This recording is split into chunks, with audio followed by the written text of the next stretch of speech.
বাংলাদেশ পুলিশের সাবেক আইজি এবং সাবেক পুলিশের প্রভাবশালী কর্তা ডক্টর বেনজির, যিনি র্যাবের ডিজি থাকাকালীন সময় র্যাবের যে কর্মকাণ্ড, সেই কর্মকাণ্ডের কারণে এই বাহিনীটি আমেরিকার স্যাংশনের আওতায় পড়েছে।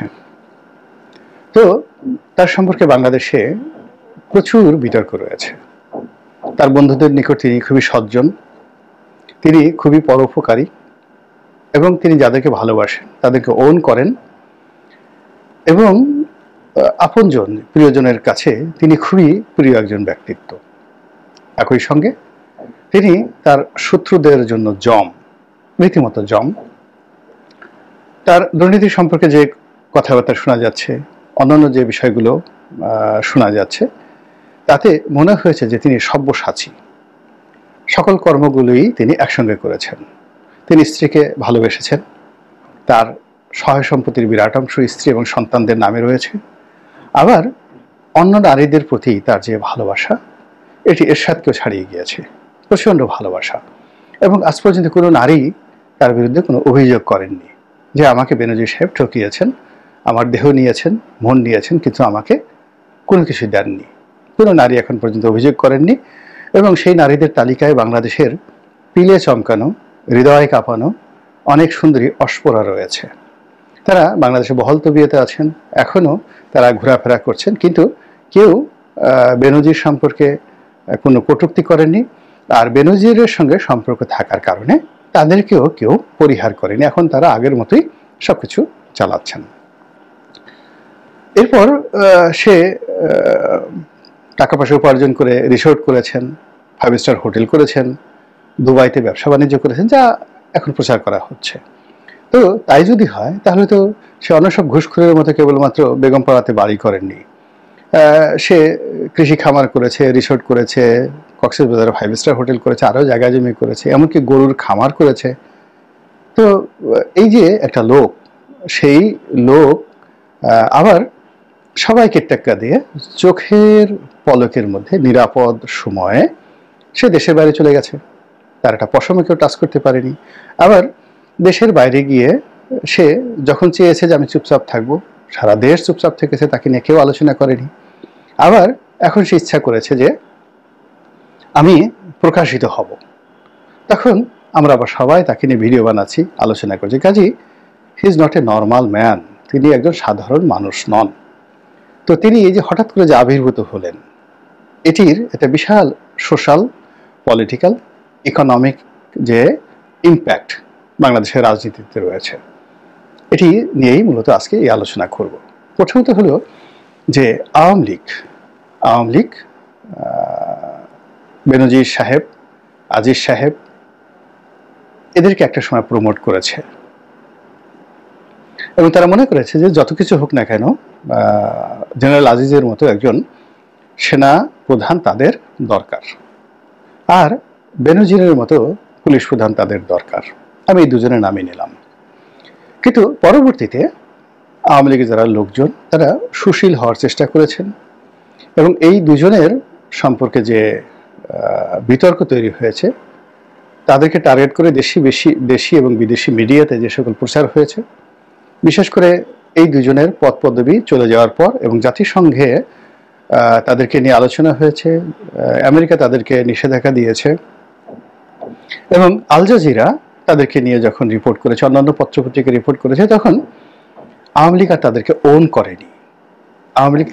করেনি। একইভাবে রাজনৈতিক অঙ্গনেও আওয়ামী লীগ যেমন জাহাঙ্গীরকে, গাজীপুরের মেয়র জাহাঙ্গীরকে ওন করেনি। তারা সুশীল হওয়ার চেষ্টা করেছে। কিন্তু এই বিপদের সময় তারা মনে করছেন, আওয়ামী লীগ মনে করছেন যে তাদের কমান্ডে যদি বেনজির থাকতো, অর্থাৎ বেনজিরের চাকরি যদি এক্সটেন্ড করে তারা এই মামুন সাহেবের পরিবর্তে, মামুন সাহেব দুর্বল একজন মানুষ, তার পরিবর্তে যদি বেনজিরকে রাখতো তাহলে এই ঘটনা ঘটতো না।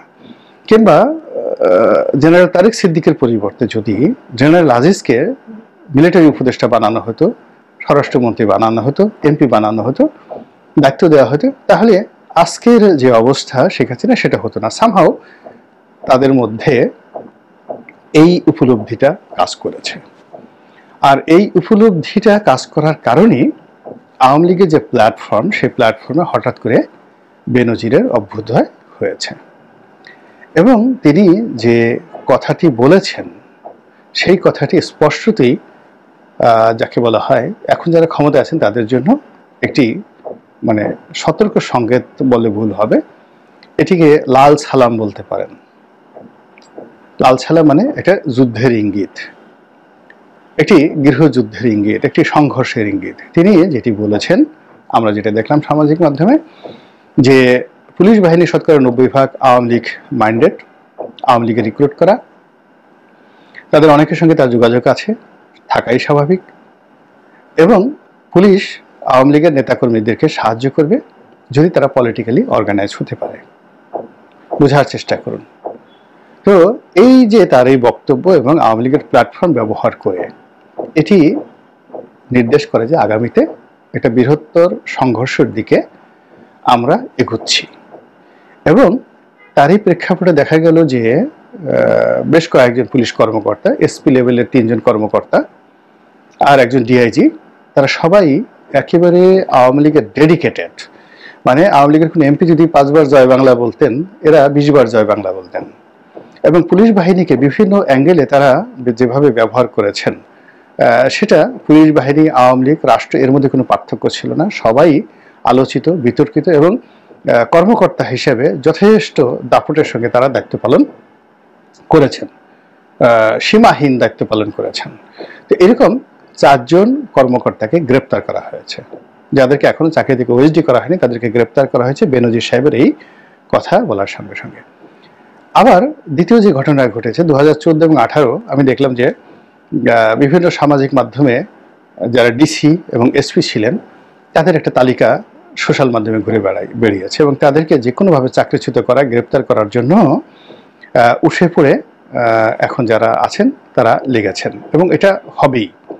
তো এই যে বেনজির সাহেব যে হঠাৎ করে দৃশ্যপটে আসলেন বা তাকে আনা হলো, এটা আওয়ামী লীগ এবং বেনজির সাহেব তারা কিন্তু ইচ্ছে করেই এই কাজটি করেছেন। কেন করেছেন?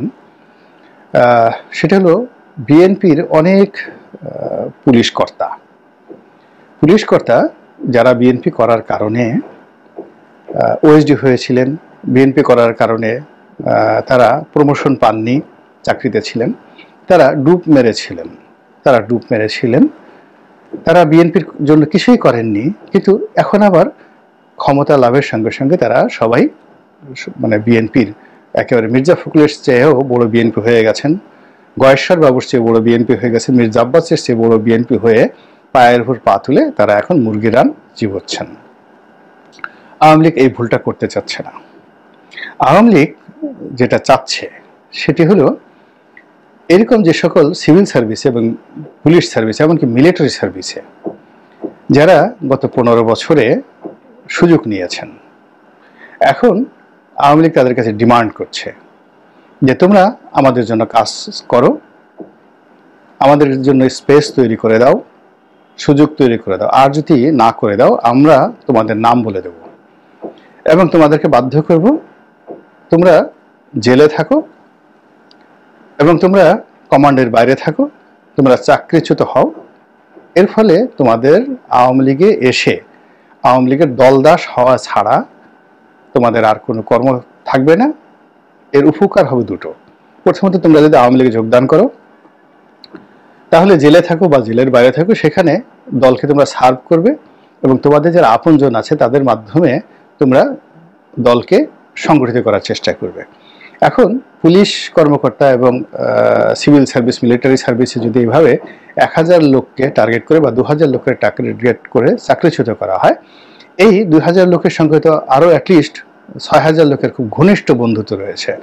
তো এই 6000 লোককে কিন্তু তারা তাদের নিজেদের প্রয়োজনে তারা কিন্তু তখন নক করবে, ব্যবহার করবে, যেটা এখন তারা করছেন না। এখন তারা ডুবে পানি খেয়ে তারপরে শেষে কেউ বিএনপি হওয়ার চেষ্টা করছেন, কেউ জামাত হওয়ার চেষ্টা করছেন, অনেকে জামাতের নেতাদের হাতে পায়ে ধরছেন নিজেদের চাকরি বাঁচানোর জন্য। এদের যাকে বলে মুখোশটা আওয়ামী লীগ খুলে দিতে চাচ্ছে এবং খুলে দেওয়ার জন্য এখন যেভাবে বেনজির সাহেবকে সামনে আনা হয়েছে, একইভাবে অনেক সেনা কর্মকর্তাকে সামনে আনা হবে, যারা পালিয়ে আছেন, রিটায়ার্ড করেছেন, অনেক সিভিল সার্ভিসদের কর্মকর্তা, তাদেরকে এইভাবে সামনে আনা হবে, যাতে করে এই যে তাদের যারা সুবিধাভোগী লোকজন রয়েছে তারা যেন কোনো অবস্থাতেই ভোল পাল্টে তারা নিজেদের স্বার্থের জন্য বা আওয়ামী লীগের যে ইনভেস্টমেন্ট রয়েছে এদের পেছনে, পুরো ইনভেস্টমেন্টটাকে তারা যেন জিরো করতে না পারে।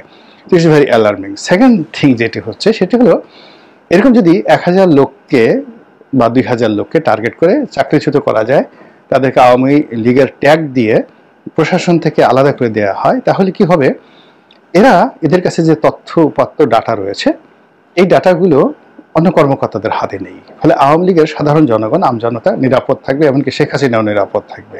এগুলো এক। আদারওয়াইজ এরা বেইমান হয়ে, মুনাফেক হয়ে তারা গিয়ে ধরুন মির্জা আব্বাসের হাতে পায়ে ধরলো, গিয়ে তার কাছে গিয়ে বলে দিল যে অমুক অমুক এই কাজগুলো করেছে, সাবির হোসেন চৌধুরী এই কাজ করেছে, বা ধরুন গয়েশ্বর বাবুর কাছে গিয়ে বললো বিপু এই কাজ করেছে। এই জিনিসগুলো সংশ্লিষ্ট যারা কর্মকর্তা তারা সুন্দরভাবে এই জিনিসগুলো জানেন। ওখানকার টিওনো, ওখানকার ওসি, ওখানকার ডিসি তারা যদি স্ব এলাকার সংসদ সদস্যের বিরুদ্ধে মুখ খুলেন এবং ওই এলাকার সম্ভাব্য প্রার্থী জামাতের হোক বা বিএনপির হোক তাদের কাছে যদি এই জিনিসগুলো বলে দেন, এখানে অনেকগুলো রসায়ন তৈরি হবে যেগুলো কল্পনায় করা যায় না। এই কাজটি আওয়ামী লীগ করতে দেবে না, এই কাজটি আওয়ামী লীগ করতে দেবে না।